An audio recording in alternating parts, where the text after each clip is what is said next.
पर आप सभी का स्वागत करता हूं। आज छठ व्रत का पालन पूरे भारत ही नहीं पूरे विश्व भर में जहां जहां बिहार वंशी हैं या भारत के नागरिक हैं, भारतवंशी या बिहार के लोग जहां जहां हैं वहां वहां छठ व्रत का पालन किया जा रहा है। छठ पर्व का महान उत्सव मनाया जा रहा है। छठ पर्व जो है यह भगवान सूर्य नारायण एवं षष्ठी देवी की साधना की जाती है इसमें। और छठ पर्व जो है हर वर्ष प्रतिवर्ष कार्तिक मास के शुक्ल पक्ष के चतुर्थी से सप्तमी तिथि तक इस व्रत का पालन किया जाता है। ऐतिहासिक, पौराणिक एवं धार्मिक महत्व क्या है इस व्रत का, तो मैं आपको बता दूं, वैदिक काल से ही यह परंपरा जुड़ी हुई है। वैदिक काल से ही भगवान सूर्य नारायण को, सूर्य देवता को की उपासना की जाती है। तो इसमें भी सूर्य देवता की ही उपासना की जाती है। तथा आपको यह भी बता दूं कि सबसे पहले बिहार की ही बेटी थी माता जानकी। माता जानकी ने सबसे पहले छठ पर्व का पालन किया था, ऐसा मानता है। बहुत सारे लोग तो यह सोचते हैं कि यह 200, 250, 300, 400 वर्ष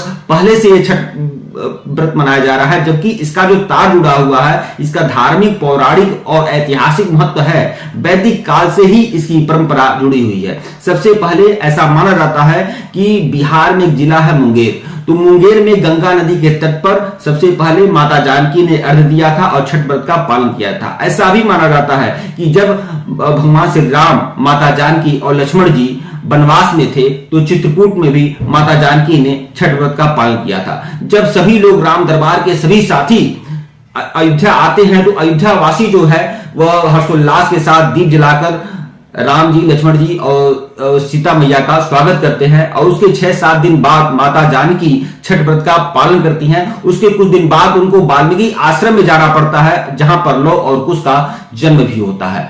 तो यह सब षष्ठी देवी और भगवान सूर्य नारायण का ही आशीर्वाद होता है, जिसको माता जानकी को पुत्र के रूप में लव और कुश प्राप्त होते हैं। इतना ही नहीं, केवल रामायण काल से ही यह परंपरा नहीं जुड़ी हुई है, महाभारत काल से भी जुड़ी हुई है। महाभारत में भी इसका उल्लेख है कि माता कुंती ने युधिष्ठिर, भीम, अर्जुन, नकुल, सहदेव, जब यह पांचों पुत्र और माता कुंती जब लाक्षागृह के आग में फंसे हुए थे, तो माता ने ऐसा सोचा कि जब अगर यह हमारे सभी पुत्र बचकर निकल गए तो हम छठ माता का व्रत करेंगे। और उसके बाद उन्होंने कहा कि सबसे पहले कौन निकलेगा, तो सबसे पहले हमारा प्रिय पुत्र सहदेव निकलेगा, क्योंकि नकुल और सहदेव जो थे माता माद्री के संतान थे, लेकिन सबसे पहले सहदेव निकलेगा ऐसा माता ने कहा। फिर सहदेव निकले, फिर नकुल निकले, फिर युधिष्ठिर, भीम, अर्जुन, उसके बाद माता कुंती, ऐसे करके निकले। उसके बाद उन्होंने छठ व्रत का पालन किया था।